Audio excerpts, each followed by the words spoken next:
गई है। अपराधियों ने गोली मारकर हत्या की है। आपको बता दें कि सदर अनुमंडल के वैनी थाना क्षेत्र के केजिया गांव में एक स्कूली छात्र की अपराधियों ने गोली मारकर हत्या कर दी है। मिली जानकारी के मुताबिक छात्रा अपने स्कूल जा रही थी, उसी दौरान इस वारदात को अंजाम दिया गया। मृतक छात्र की पहचान केजिया वार्ड नंबर 14 के उमेश ठाकुर की पुत्री सोनम कुमारी के रूप में की गई है। घटना की जानकारी मिलने के बाद पुलिस मौके पर पहुंचकर मामले की जांच में जुट गई है। वारदात से इलाके में लोगों में आक्रोश देखने को मिल रहा है। बड़ी संख्या में पुलिस बल भी मौके पर पहुंची है और घटनास्थल से साक्ष्य इकट्ठा करने के लिए एफएसएल की टीम को भी बुलाया गया है। घटना किस वजह से हुई है ये अभी साफ नहीं हो पाया है। तो छात्रा की अपराधियों ने गोली मारकर हत्या की है। और अधिक जानकारी के साथ हमारे साथ मुकेश जुड़ चुके हैं। मुकेश, अपराधियों ने एक छात्रा की गोली मारकर हत्या की है, क्यों, आखिर क्या वजह रही होगी, क्या कारण है? जी कल्याण, अभी समस्तीपुर पुलिस अधीक्षक और एएसपी संजय पांडे दोनों आकर के यहाँ पे डेड बॉडी को देखे हैं। बॉडी को पोस्टमार्टम के लिए समस्तीपुर सदर अस्पताल लाया गया है और उसके बाद घटना स्थल के लिए दोनों रवाना हुए हैं और वहाँ पहले से ही पुलिस बल काफी संख्या में। जो पुलिस के द्वारा जो मुख्य वजह बताया गया और जो लड़की की मां है उनके द्वारा भी बताया गया है, जो किसी लड़के के द्वारा शादी के लिए दबाव दिया जा रहा था और शादी नहीं करने के लिए परिवार के लोग तैयार थे और रात में भी फोन पर धमकी दी गई थी कि शादी अगर नहीं करते हैं तो उसे गोली मारकर हत्या कर देंगे। और सुबह जब वो अपने स्कूल के काम से निकली है तो उसके बाद इस घटना को अंजाम दिया गया। 3 गोली छात्रा को मारी गई है। छात्रा +2 में पढ़ रही थी और 3 गोली मारी और घटना स्थल पर ही इसकी मौत हो गई है। और उसके बाद जो एएसपी संजय पांडे ने इस मामले में बताया कि जो अपराधी हैं, जो गोली मारने वाले, उनकी पहचान हो गई है और उनकी जल्द गिरफ्तारी होगी और पूरे मामले की तहकीकात की जा रही है। लेकिन अब देखने वाली बात होगी कि इस पूरे मामले में गिरफ्तारी कब तक पुलिस कर पाती है। जब सब कुछ पहचान हो गया है तो अब अपराधी की गिरफ्तारी भी जल्द होनी चाहिए। पुलिस का ये दावा जरूर है, लेकिन कब तक हो पाती है ये देखने वाली बात होगी। बहुत बहुत शुक्रिया तमाम जानकारी के लिए। तो यहाँ पर छात्रा की हत्या की गई है गोली मारकर। बताया जा रहा है कि शादी का दबाव बनाया जा रहा था छात्रा पर और उसके बाद ये घटना हुई है। हालांकि पुलिस की तरफ से जांच की जा रही है, अपराधियों की पहचान हो गई है और अब इन अपराधियों को पकड़ने के लिए पुलिस कार्रवाई कर रही है।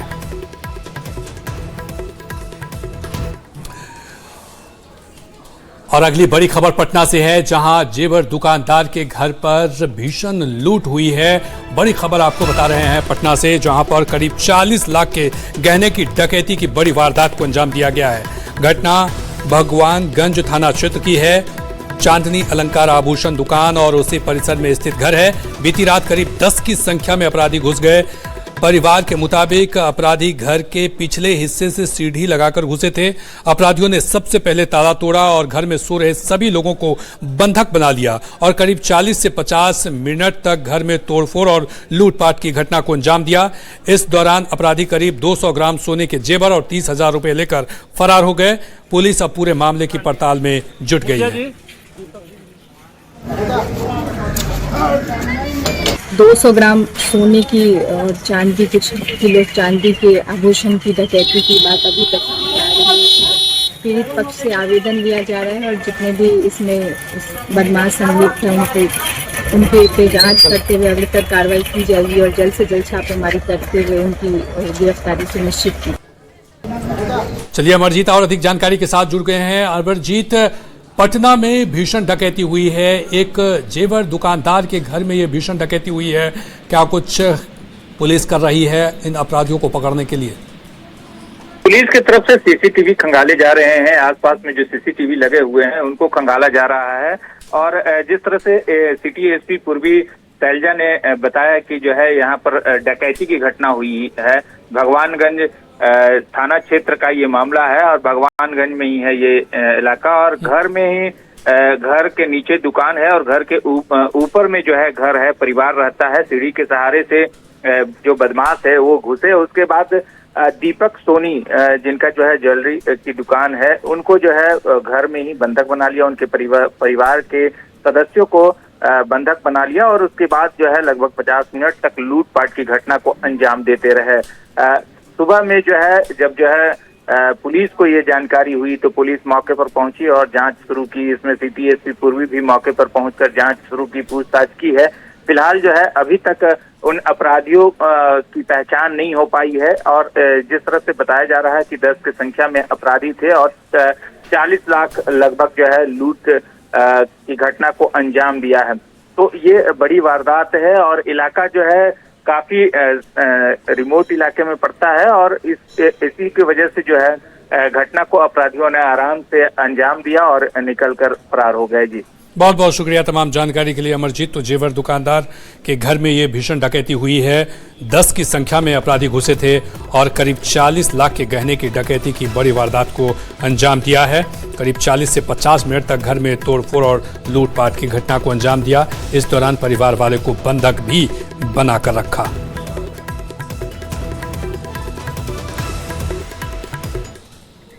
और अगली खबर दानापुर के मनेर से है, जहां 2 पक्षों में गोलीबारी की घटना को लेकर के अब एक्शन लिया गया है और 11 लोगों को गिरफ्तार किया गया है। मुखिया शैलेश सहित 11 लोग गिरफ्तार हुए हैं। बता दें कि 2 पक्षों के बीच ये गोलीबारी हुई थी। गिरफ्तार लोगों में 7 महिला शामिल है। बॉन्ड भरवाकर महिलाओं को छोड़ दिया गया है। हालांकि कल 2 पक्ष में हुई थी फायरिंग। छेड़खानी के पुराने विवाद में यह बवाल हुआ और फायरिंग में 4 लोगों को गोली लगी थी। पथराव में 5 से 6 लोग घायल भी हुए थे। तो आप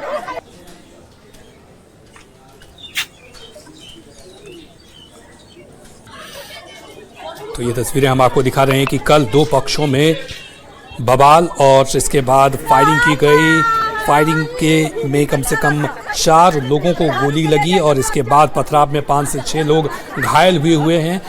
इस मामले में पुलिस ने कार्रवाई करते हुए मुखिया शैलेश सहित 11 लोगों को गिरफ्तार किया, जिसमें 7 महिलाएं शामिल थी। उन महिलाओं को बॉन्ड भरवा करके छोड़ दिया गया है। कल ये फायरिंग हुई थी। आपको बता दें कि कल 2 पक्षों में ये फायरिंग हुई थी। मामला छेड़खानी के पुराने विवाद में ये बवाल हुआ, फिर फायरिंग और पथराव की गई।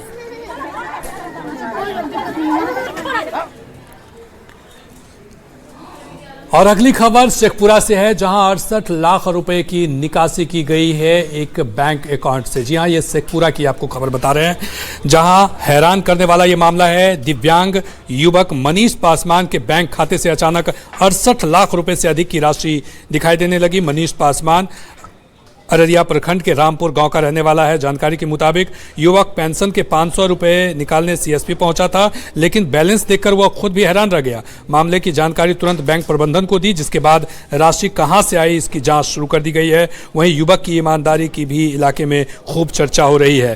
तो 500 रुपये निकालने के लिए जब मनीष पासवान अपने बैंक में पहुंचे तो उनके खाते में 68 लाख रुपए से अधिक की राशि दिखाई देने लगा, जिसके बाद बताया जा रहा है कि जो वो चौंक गए और इसकी जानकारी बैंक प्रबंधन को दी, जिसके बाद राशि कहां से आई इसकी जांच शुरू कर दी गई है। वहीं युवक की इस ईमानदारी को लेकर लोग चर्चा भी कर रहे हैं। 10 लाख रुपया किस चीज का पैसा निकालने के लिए आए थे? विकलांग पेंशन। विकलांग पेंशन का कितना निकालते थे? 500 रुपये निकाले थे। 500 निकाले थे। अब देखे कितना हुआ? ढेर पैसा था। ढेर पैसा था। हाँ, कहाँ घर हुआ आपका? रामपुर घर। और अगली खबर आरा से है, जहां चचरी पुल पार करते हुए एक युवक डूबा है। ये बड़ी खबर आपको बता रहे हैं आरा से, जहां पर चचरी पुल पार करते समय एक युवक डूब गया है। 12 साल का अंकुश हादसे का शिकार हुआ है। पैर फिसलने से गहरे पानी में वह गिर गया। घटना के बाद इलाके में हड़कंप मच गया। फिलहाल एनडीआरएफ ने शुरू कर दिया है सर्च ऑपरेशन। अब तक किशोर का शव नहीं मिला है। पुलिस और स्थानीय लोग फिलहाल तलाश में जुटे हुए हैं। परिजनों का रो रो कर बुरा हाल है। इमादपुर थाना क्षेत्र की ये घटना है। तो चचरी पुल पार करते समय यह हादसा हुआ है। 12 साल का अंकुश हादसे का शिकार हुआ है।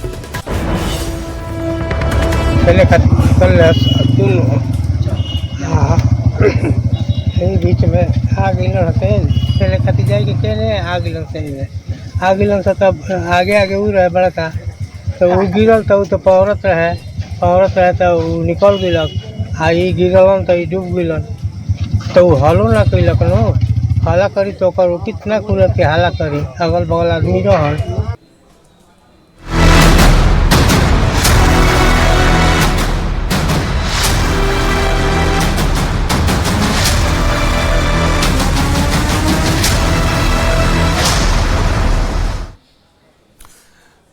और अब बात मॉनसून के बाद लगातार बारिश हो रही है और बारिश के बीच गंगा उफान पर है।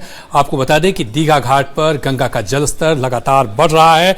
ऐसे में दियारा क्षेत्र से आने वाले कई लोग जान जोखिम में डालकर ओवरलोड नाव से सफर कर रहे हैं। मौसम विभाग ने आने वाले दिनों में और बारिश की संभावना जताई है, जिससे गंगा का जलस्तर और बढ़ सकता है। प्रशासन ने लोगों से सतर्क रहने और सुरक्षित तरीके से यात्रा करने की अपील की है। क्षेत्रों में लगातार बारिश होने के कारण नदियों का जलस्तर बढ़ने लगा है। अगर पटना की हम बात करें तो पटना में भी गंगा का जलस्तर बढ़ रहा है और ऐसे में दियारा क्षेत्र के रहने वाले लोग देखिए कैसे जान जोखिम में डालकर सफर करते हुए नजर आ रहे हैं। ये जो नाव है ओवरलोडेड नाव की जो तस्वीर है वो दीघा घाट पे नजर आ रही है और दूर दूर तक गंगा की जो धारा है वो भी यहाँ देखी जा सकती है, क्योंकि जिस तरीके से बिहार में मानसून एक्टिव है और बिहार और नेपाल में रुक रुक कर बारिश हो रही है, उसके कारण कोसी नदी का जलस्तर लगातार बढ़ रहा है और पटना में गंगा की धारा भी लगातार बढ़ती हुई नजर आ रही है। कोसी बराज के 56 में से 31 फाटक खोल दिए गए हैं और लगातार जो पानी का डिस्चार्ज है वो किया जा रहा है। जलस्तर बढ़ेगा, दियारा क्षेत्र में पूरी तरीके से जल जमाव की स्थिति उत्पन्न हो जाती है और वहां पर रहने वाले लोगों के लिए एक चिंता का विषय बन जाता है और गंगा की जो धारा है वो बढ़ने लगी है। दियारा क्षेत्र में भी पानी पहुंचने लगा है और ऐसे में वहां रहने वाले लोग भी अब परेशान नजर आ रहे हैं, क्योंकि आने वाले दिनों में गंगा का जलस्तर और बढ़ेगा, क्योंकि बिहार और नेपाल की अगर हम बात करें तो लगातार बारिश हो रही है, कई नदियां उफान पर है और उसका असर गंगा में भी देखने को मिल रहा है। कैमरामैन सुबोध के साथ विनीता मिश्रा, न्यूज़ 18 पटना। और लगातार बारिश होने से जल जीवन प्रभावित हुआ है। मुंगेर की बात करें तो यहाँ लगातार जो बारिश हो रही है उससे सड़कें जलमग्न हो गई है। ऐसे में यातायात प्रभावित हुआ है। ये तस्वीरें हमको दिखा रहे हैं, ये मुंगेर की है। दशरथपुर इटवा सड़क जलमग्न हो गया है, जिससे लोग प्रभावित हुए हैं। आपको बता दें कि धरहरा प्रखंड के दशरथपुर इटवा मुख्य मार्ग पर जलमग्न हो गई है, जिससे आवागमन में भारी परेशानी हो रही है। सड़क पर तेज बहाव के कारण दोपहिया, चार पहिया वाहन और पैदल चलने वाले लोगों को दिक्कतों का सामना करना पड़ रहा है। ग्रामीणों ने प्रशासन से पानी की निकासी की व्यवस्था की मांग की है। वहीं मुंगेर में ही तेज बारिश के कारण शहर की बदहाल सड़कों की पोल भी खुल गई है। तो तस्वीर हम आपको दिखा रहे हैं, तोपखाना बाजार के मिर्जी तालाब वाले मार्ग की है, जहां स्कूल के पीछे सड़क की कई जगह पे धंस गई, जिससे आवागमन प्रभावित हो गया है। गड्ढे को भरने पहुंची नगर निगम की ट्रॉली जो भी है वो भी फंस गई है, सड़क में धंस गई। स्थानीय लोगों ने सीवरेज और जलापूर्ति पाइपलाइन बिछाने के बाद हुई लापरवाही का इसका कारण बता रहे हैं। लोगों ने सड़क की तकनीकी जांच कर स्थायी और गुणवत्तापूर्ण मरम्मत करने की मांग की है।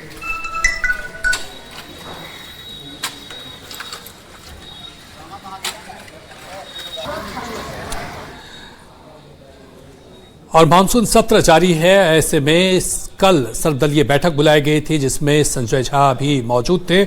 उन्होंने बाढ़ को लेकर क्या कुछ कहा, सुनिए। जेडीयू के राष्ट्रीय कार्यकारी अध्यक्ष और राज्यसभा में संसदीय दल के नेता संजय झा से सर, आज मानसून सत्र की शुरुआत हो रही है। जेडीयू की तरफ से कौन कौन से मुद्दे इस सत्र में उठाए जाएंगे? सर्वदलीय बैठक में आपने नेपाल के साथ नेपाल के चलते जो बाढ़ की समस्या है बिहार में, उसको भी उठाया था। नहीं, कल हम लोगों ने मैंने उठाया था सर्वदलीय बैठक में कि इस पर डिबेट होना चाहिए कि पूरा उत्तर बिहार का एरिया जो हर एक साल बाढ़ में हजारों करोड़ का नुकसान भी होता है। बहुत सारा काम हुआ है बाढ़ के प्रिवेंशन के लिए, लेकिन परमानेंट सॉल्यूशन तभी है जो नेपाल में हाई डैम बने और उसका कोई रास्ता वहीं से निकले। भारत सरकार बात भी कर रही है, तो उसका लॉन्ग टर्म कोई सॉल्यूशन बिहार के इस पार्ट के फ्लड का हो, एक ये। और दूसरा, आजकल इंटरलिंकिंग आपने देखा है, कल मुख्यमंत्री जी भी गए थे बेलवाधार शिवहर में, एक बहुत बड़ा काम हुआ है। मुझे लगता है देश में एक सक्सेस स्टोरी में वो आएगा। मैं भी जब जल संसाधन मंत्री था उस समय इसकी शुरुआत हुई थी। और तो इंटरलिंकिंग का भी कोई मैकेनिज्म निकले। नॉर्थ बिहार में पानी रहता है, साउथ बिहार में पानी कम रहता है, तो मैंने लॉन्ग टर्म को इसका रास्ता निकले जो तो वो मैंने कल के मीटिंग में रखा था और सबका समर्थन था इसको लेकर के। आरजेडी का भी समर्थन मिला था। सब लोगों ने समर्थन किया इसको। क्योंकि ये अच्छी बात है कि बिहार के डेवलपमेंट इशूज पर सारे पार्टीकर एक साथ आते हैं, और ये क्योंकि हर एक को इम्पैक्ट करता है, 2/3 पॉपुलेशन जो बिहार का है उसको अफेक्ट करता है ये, और ये हो जाएगा तो एक परमानेंट सॉल्यूशन, अब तो वाटर मैनेजमेंट कहेंगे, पानी का जो मैनेजमेंट है, ये बाढ़ का उत्तर बिहार के लिए हो जाएगा। नीतीश कुमार पहली बार बतौर राज्यसभा सांसद संसद के इस सत्र में शामिल हो रहे हैं, भाग ले रहे हैं। उनका गाइडेंस, उनका मार्गदर्शन आप लोगों के लिए? देखिए, उनका मार्गदर्शन बिहार को भी, बिहार सरकार को भी, और वो 16 साल केंद्र में रहे as an MP, as a minister, और मंत्री के नाते भी राज्यसभा में आके जवाब देते थे। मुझे लगता है कि उनका बड़ा अनुभव पार्लियामेंट का रहा है और दिल्ली का रहा है। जब से बिहार गए तब से तो ऑब्वियसली बिहार में काम कर रहे थे, तो बहुत दिनों के बाद वो पार्लियामेंट में आए हैं और इस सत्र में वो पार्लियामेंट को अटेंड करेंगे। और मुझे लगता है कि उनका मार्गदर्शन सिर्फ हम ही लोगों को नहीं, सरकार, केंद्र सरकार के लिए भी ऑफ एंड ऑन जो सुझाव उनका होगा वो मायने रखेगा। तो डेफिनेटली हम सबके लिए खुशी की बात है कि यहाँ पर वो रहेंगे, और आज ये पार्टी को भी और सरकार में भी उनका सुझाव रहेगा। दिल्ली से लेकर पटना तक विपक्ष की तरफ से सरकार को घेरने की तैयारी हो रही है। दोनों जगह मानसून सत्र की आज से शुरुआत हो रही है। देखिए, बिहार में सरकार, सम्राट चौधरी जी की सरकार, NDA की सरकार सम्राट चौधरी जी के नेतृत्व में जिस हिसाब से काम कर रही है, मुझे लगता है कि next level of development Bihar का शुरुआत हो गया है। चाहे इन्वेस्टमेंट को लेकर हो, युवाओं के रोजगार के लेकर के हो, जो पॉलिसी डिसीजंस स्टेट गवर्नमेंट ने लिया है, या अर्बनाइजेशन को लेकर के हो, IT पॉलिसी को लेकर के हो, जो चीज़ें जो नेक्स्ट जनरेशन जिसको डेवलपमेंट कहते हैं, उस पर बिहार सरकार उस पर काम करना शुरू कर दिया है, और उसका असर भी दिखने लगेगा। जहाँ तक आज से मानसून सेशन की बात है, बिहार में भी शुरू हो रहा है, और मुझे लगता है कि हम लोग को जितना बड़ा मैंडेट मिला है 2025 में, तो स्वाभाविक अपेक्षाएं भी सरकार से लोगों की बहुत है मैंडेट के हिसाब से, और मुझे पूरा विश्वास है कि मुख्यमंत्री जी के नेतृत्व में पूरा NDA सरकार उसको अगले 5 साल में डिलीवर भी करेगी। जहाँ तक विपक्ष की बात है, विपक्ष आप देख रहे हैं, मुझे नहीं लगता है कभी कोई लॉजिकल मुद्दा, एक मजबूत विपक्ष होना चाहिए लोकतंत्र में, और सही बात उठाना भी चाहिए। अच्छी बात है सरकार के लिए भी कि कोई आईना भी दिखाए, कहीं लगता है कि कोई कमी है तो, लेकिन वो चीज़ मुझे दिखता नहीं है बिहार में, खास करके विपक्ष को लेकर के। चलिए, बहुत बहुत धन्यवाद। तो ये थे JDU के राष्ट्रीय कार्यकारी अध्यक्ष और राज्यसभा में संसदीय दल के नेता संजय झा। कैमरामैन अपू पाठक के साथ अमितेश सिंह, न्यूज़ 18 दिल्ली।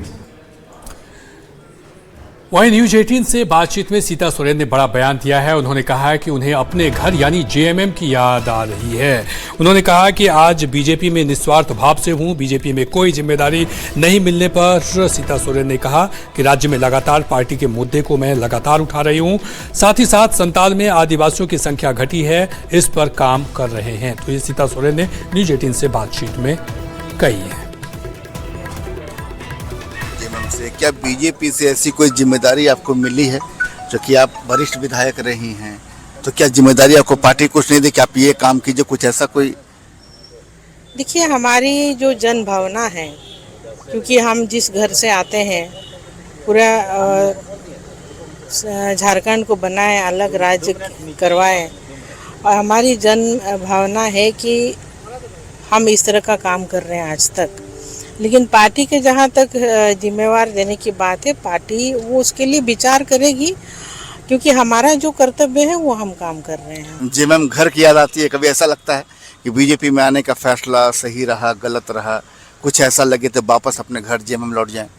देखिए, ऐसा हम हारने वाले में से कभी है नहीं। जहाँ हम काम करते हैं डट के काम करते हैं। जहाँ घर की बात है तो घर की तो याद सबको आएगी है ना। घर की याद आती है?